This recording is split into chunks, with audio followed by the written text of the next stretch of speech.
So if you had to get your crystal ball out and say the next year, next 5 years, next decade, how does this play out? What's going to happen? Don't need a crystal ball. Okay. The markets tell us. Okay.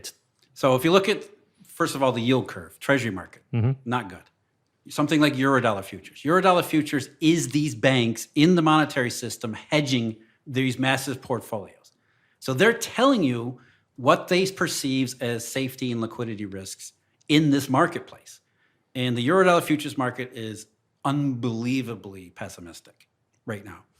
The curve is inverted, which means that the market is expecting the Fed to raise rates a little bit more, and then they're going to go down sharply. This year, the probability is that the Fed will stop raising rates this year and start cutting them. So what does the economy and financial markets look like where ultra hawk Jay Powell, with a new 40-year high CPI as of the June data, stops hiking rates and starts cutting them? What does the economy and markets look like under that scenario? Well, that's what's being priced today. Is that because the Fed think like you and think there isn't monetary inflation and the numbers due to other factors? Yeah, that's part. I mean, part of it is that, I think the Fed still believes that this is transitory consumer prices, which they're correct, and that they've done these rate hikes and especially gotten aggressive with them for political reasons. So part of it is the political pressure changes, but why would political pressure change if consumer prices don't come down? Mm-hmm. So if the Fed is going to stop hiking rates and start cutting them at some point in the next 6 months, 8 months, 9 months, whatever it is, what does the environment look like, either politically or economically or financially? It still doesn't look good.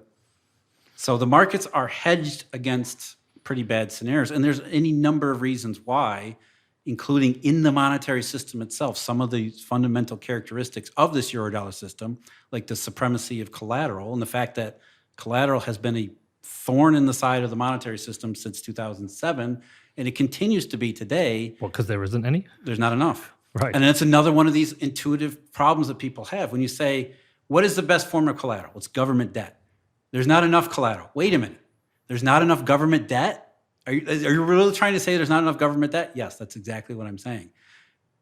So governments issue financial securities, treasuries, and German bonds and JGBs that are used as collateral, but they're not just used one time. They're repurposed, reused, rehypothecated. So there's essentially, believe it or not, a fractional reserve multiplier of collateral. And so the collateral stream can expand and contract based on several factors. And what we're seeing over the last really 6 months is that the collateral multiplier is shrinking, which is not good because that leads to all sorts of deflationary liquidity problems, which you may have noticed in some markets over the last few weeks. So do you think they're going to create a massive increase in government debt? No? No, because the government doesn't pay attention to these things, especially Right. Janet Yellen. Janet Yellen as Fed chair. That's what, when I come back to when I say the Federal Reserve is not a central bank. They don't actually pay attention to the monetary system. I know it's hard for people to believe, but that's exactly the case. It's a dirty little secret there. Is any of this got to do with why we hit dollar-euro parity recently, why the dollar is so strong? The dollar goes up. That means there's a shortage of dollars. As we talked about with Turkey and all the others. Dollar goes up, that's bad. Okay. That means that dollar shortage is becoming a real problem. And the dollar has gone up a lot over the last 6 months. But so how do you get more dollars in the system? Is that where they print and then the banks need to create balance sheets? But they're actually safe and liquid. And in a safe, liquid environment, what do? You actually get into the situation, it's called backwards elasticity. When you need, what money dealers are supposed to do, and this is a basic money fundamental proposition too, something I talked about with Robert Breedlove to a certain extent, which was that, elasticity means you have to have people in the marketplace willing to provide money when nobody else will. So if the Eurodollar system isn't providing money, that means nobody else is doing it too. But there are all sorts of profit incentives that under normal circumstances, they would provide money because you could make a lot of money doing it, right? You could create a generous amount of September 2019 in the repo market's a perfect example. Repo rates skyrocketed, which if you were a repo dealer, you could have made your entire year's profit in a single day. But the opposite happened, which was the more the repo rate went up, the more the dealers took themselves out of the system because they realized there's too much risk even at a high repo rate. So in other words, in general terms, not just September of 2019, like today we see the dollar skyrocketing because the banking system is saying we could make a lot of money lending to Turkey, but that would be really bad because the return I would get from Turkey still isn't high enough yet to make me want to lend to Turkey. Right. So the higher the return or the higher the rate being charged in Turkey, the less I want to deal with Turkey because that just means Turkey's more of a risk. So it becomes a backwards elastic situation where the more inelastic or the less money there is available, the less money there will become available because everybody's pulling back at the same time. You become risk averse based on all of these signals that are telling you risks are high. So the thing to do is accept we're heading into a deflationary, recessionary period. How does that itself play out? That's the quadrillion dollar question, right? How are you preparing for this? Well, I think you look at the markets and what they're telling us. So the odds of a deflationary pulse, that doesn't necessarily mean that prices are going to come down in the United States. It means by and large we'll have deflationary money and then deflationary monetary consequences, which can play out as a deep recession, for example, in the US, and maybe outright deflation in prices elsewhere around the world. But what we're looking at is the markets are telling us that the risks of a severe recession and deflationary monetary episodes are exceedingly high right now. And so what does that actually mean? It's hard to say at this point because it's just kind of starting. But how are you preparing? How am I preparing? Yeah, how are you By preparing? being very risk averse. Okay, so Even if you're talking about in terms of investments, yeah, investments. we're looking at being long U.S. Treasuries, for example, Yeah, as one way because in a deflationary environment, as we're seeing with the yield curve inverted today, even though CPIs are high and rate hike expectations, the yield curve is upside down. And it's upside down by the most it's been since 2006 and 2007, which is telling you that at some point, it's going to pay to own safe and liquid instruments because everybody's going to want to own those same things. well, look, my business is UK based, but all my sponsorship deals are priced in dollars because the majority of my sponsors are US based. Euro dollar.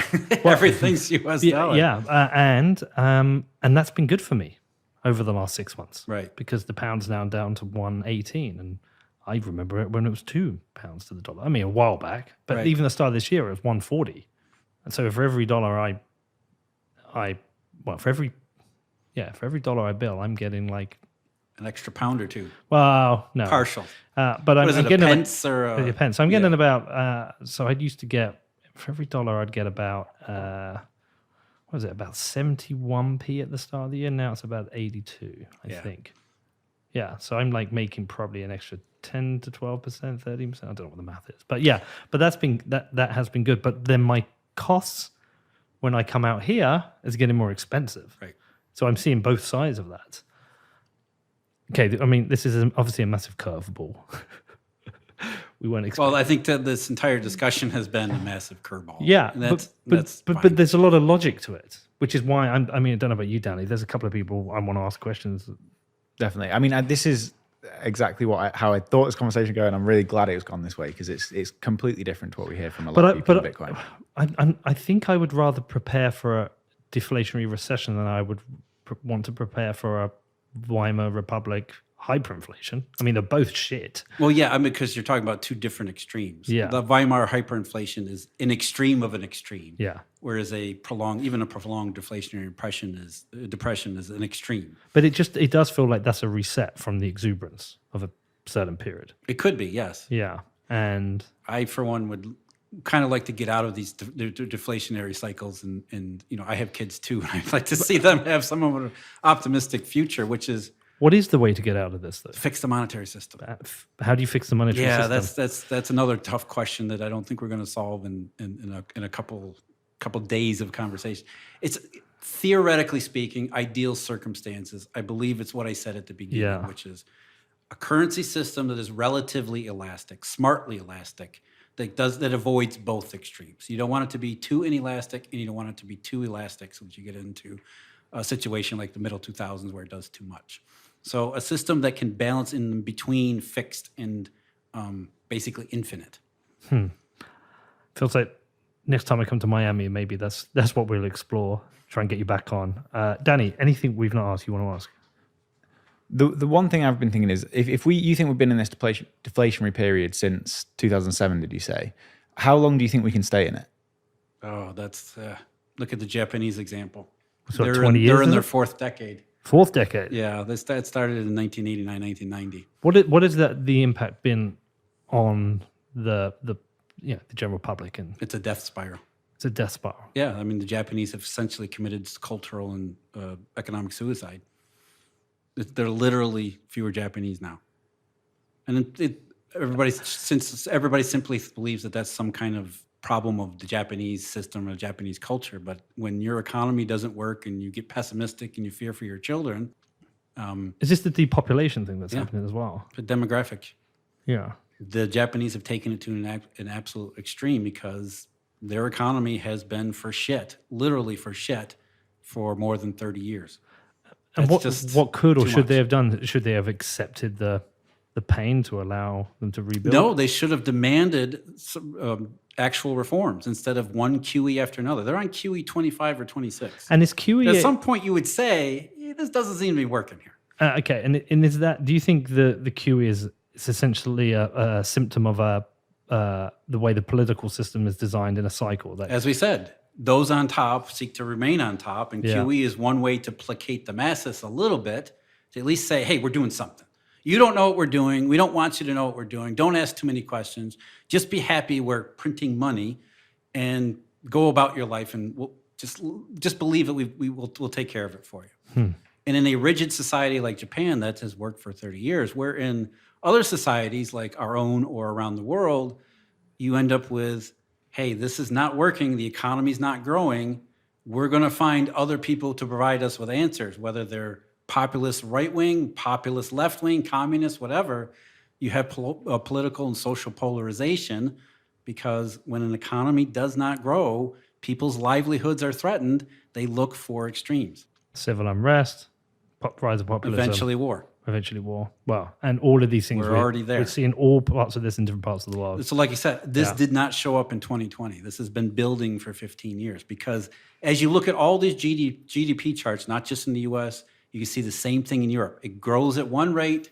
We hit 2008. It grows at a very lower, different rate. In some places, you look at Italy, for example. Italy's GDP in 2019 was about, I think, 5% less than it had been in 2007. So they're not even growing at all. Yeah. They're shrinking. So you can't go a decade and a half without legitimate economic growth. You can call it a boom all you want. People realize it's not a boom when their livelihoods, their daily life is threatened, and they start looking for answers. Some of them are productive answers, like cryptocurrencies. I absolutely believe that exploration of digital currencies is a very good thing. Bitcoin. Yeah, well, they engineered blockchain technology, which Bitcoin. is disruptive technology, a revolutionary step in the right direction. You Yeah. just need to keep going. I think that it's one step. There's several more to take. Let me put it out to you. Bitcoin is could be part of the solution. Yes, The rest of crypto blockchain is probably more like the Eurodollar system. yes, I agree with you. Most digital currencies are crap. A lot of them are scams, but that's how Yeah. technological revolutions go. Yeah.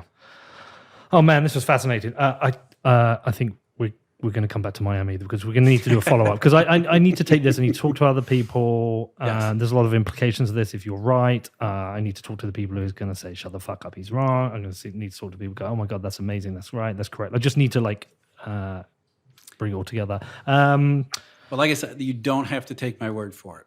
All you got to do is do a little bit of research. You can take their word for it. Okay. Well, I will do both.